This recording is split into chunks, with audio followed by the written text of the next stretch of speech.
So look, man, grand finale in the middle of Houma, Louisiana, right? Little bitty town in South Louisiana.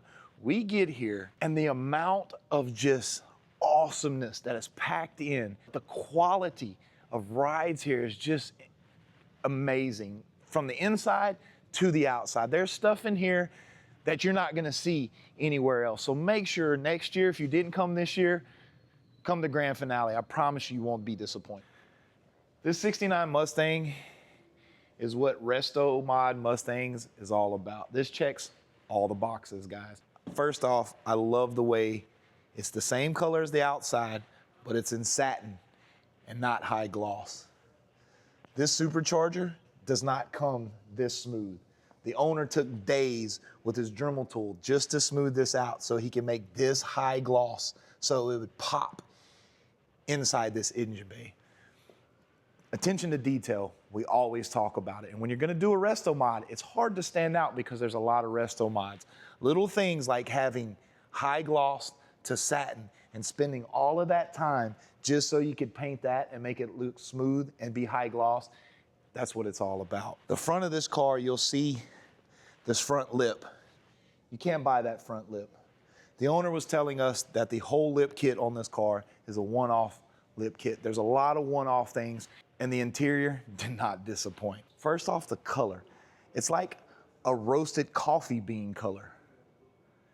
And it looks like the factory, just upgraded. Something else that's crazy about this car is we get down here to these wheels.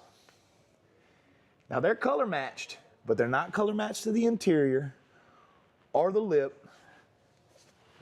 They're actually color matched to the exhaust wrap. This guy color matched his wheels to his exhaust wrap. This car is amazing, man.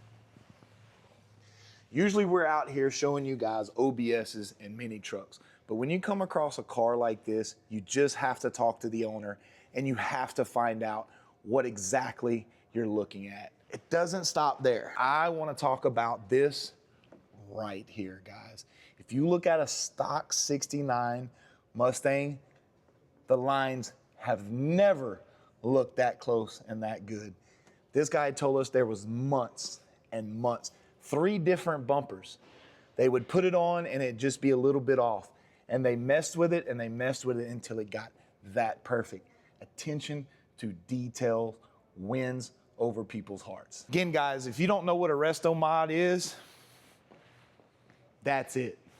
And if you do know what a Resto Mod is and you don't love this car, then you just don't like Mustangs.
Watching this video and you're like, man, I'd love to see more grand finale footage. This is why we don't have it. So as soon as we step in the building at grand finale, Craig comes and gets us and says, you have to go look at the COE.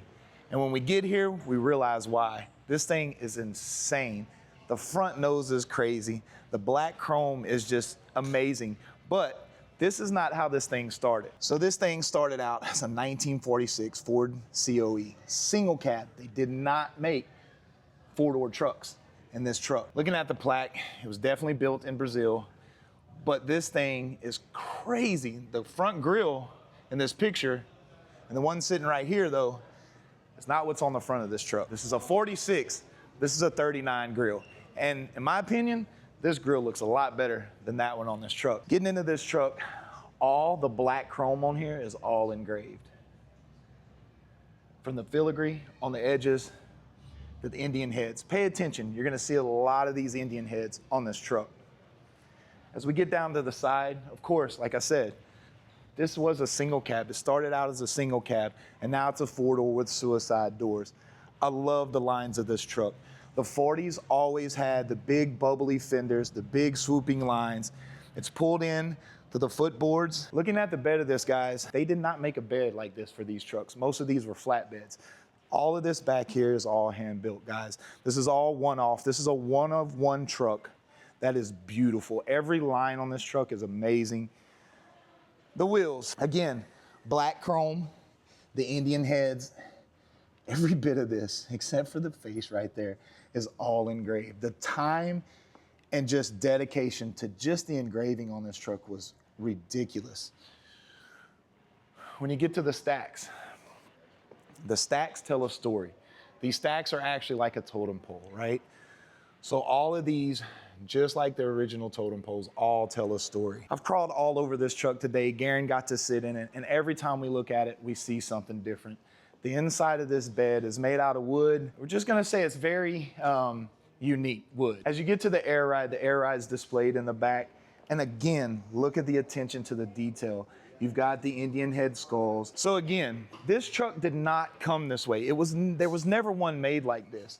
This cab stopped about right here. Somebody took two good cabs, pulled them together, cut them, and welded them, and you cannot tell. The craftsmanship on the build on this truck is amazing. I cannot find a flaw, not like I'm looking for one, but you can't find a flaw in this. And what's crazy too is the owner, we've got to talk with him. He's very fun. He's let people crawl through this thing. Like, they treat it like a truck.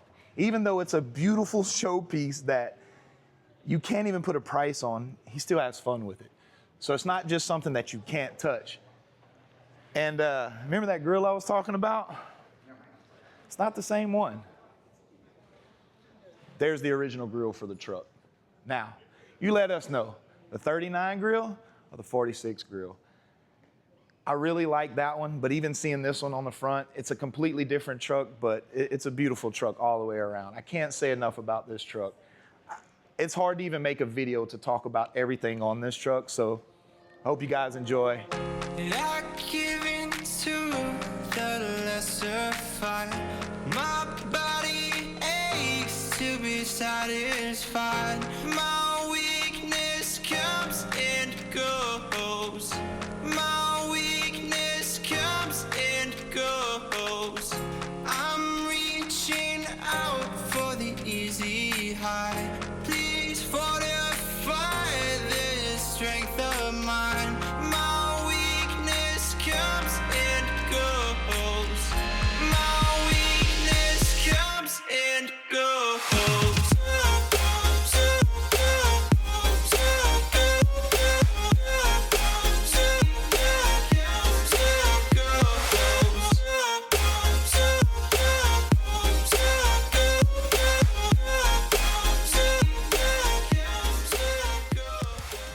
So what makes an OBS special, right? The one behind us has got some typical OBS stuff. It's got flames on it. It's bag body dropped. It's got a set of billets on it, yes. But that is just the tip of the iceberg on this truck. In the front, we have the billet phantom grille that we're starting to see a lot of, but what we don't see is the old school LEDs and the bumpers. The valence on this truck is molded in to the bumper, something you don't see. I love the like chamfer that's on all of these edges to where it's not just a body line, it actually gives a little bit of shadow. As we go around, you can see this bumper has been tucked and it's all metal on the side, so it's been shortened and tucked. Something we were looking at is there's dimple dies even underneath the wheel wells, where if you drive it, it just gets dirty. Attention to detail. The interior on this truck is a one-off interior. It's not like any of this dash or these door panels came out of something. These are probably just the OBS door panels reimagined. And that dash, look at the vents, man. Everything about it is beautiful. Even the switches are custom made. Everything about it. The extended cab, what's an extended cab good for other than a system? Then you get to the back, and that's where it gets a little wild. There's so much tube work done for the suspension. And on top of the tube work, you see all of the stainless tubing that is for the air ride. What else is amazing about this truck is all the dimple dies, man. They're everywhere. There's these little pockets where he smoothed the bed, but then like cut it, pushed it in, and welded it. It's in the tailgate. Attention to detail, guys. We say it all the time. That's what turns a everyday driver to an awesome show build. In the rear, he did exactly what he did up front. He shaved everything up. He's got the little LEDs in the top. Full shaved roll pan. This is a full Cali combo right here. It shaves the tail lights and makes the tailgate and the roll pan all one piece. Then the tailgate has the lights in it. And if you're not looking, you can't even see those tail lights. I'm not a big fan of extended cab OBSs, but if there's gonna be one, that's definitely the one.